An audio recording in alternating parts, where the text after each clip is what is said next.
हमारे दलित और मुस्लिम समाज को न्याय मिल नहीं सकता। आपने देखे होंगे कि हम किसी के खिलाफ नहीं है, लेकिन अगर कोई हमें आकर हमें जबरदस्ती अगर कोई मजबूर करेगा तो हम भी उसे जैसे कि तैसा जवाब दे सकते हैं। में जीतने के बाद मुर्दे में दम जैसा था उस तरह बाहर मत आइए। ये औरंगाबाद की सरजमीन है, ये मेरे कायद बैरिस्टर असदुद्दीन अवैसी की सरजमीन है, ये अकबरुद्दीन अवैसी के कदम पड़ने वाली सरजमीन है। यहाँ पर उस पंजे ने पतंग की डोर पकड़ ली है और अब सिर्फ पतंग ही पतंग उड़ेगा, कोई पंजा, कोई चरखा और कोई घड़ी नहीं होगी। अगर घड़ी होगी तो उसके कायद के मुंह की तरह होगी। क्या पेश रफ्त रहनी चाहिए, मैं उसके ऊपर थोड़ी सी एक रोशनी डालना चाहता हूँ। हालात हाजरा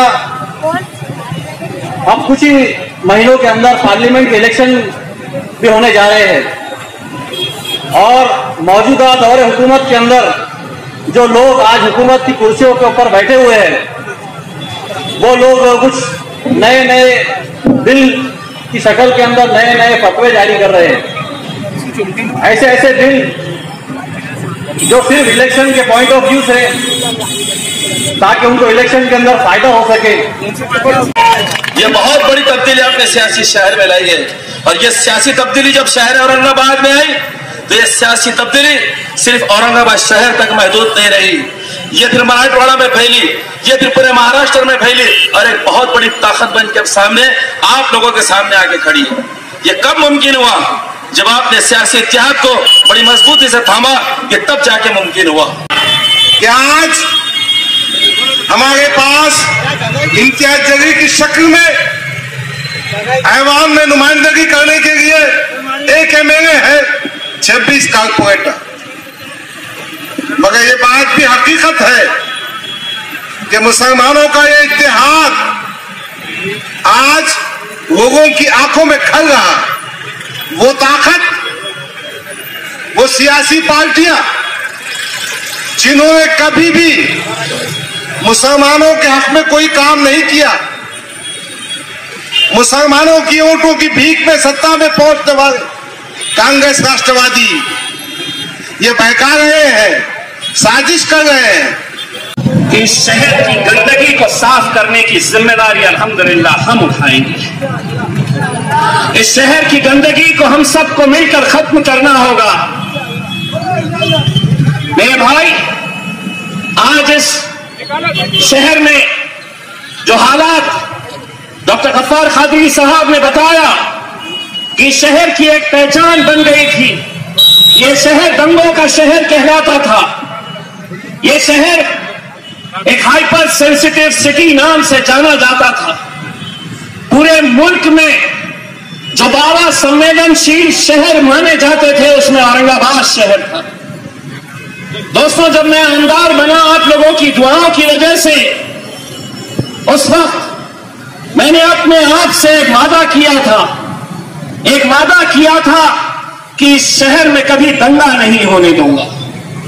एक वादा किया था कि इस शहर के अंदर हिंदू, मुस्लिम, दलित कोई भी आपस में लड़ेंगे नहीं। मैंने अपने आप से यह वादा किया था, लेकिन हुआ क्या? मैं अपने परिवार के साथ, अपने फैमिली के साथ विदेश में था।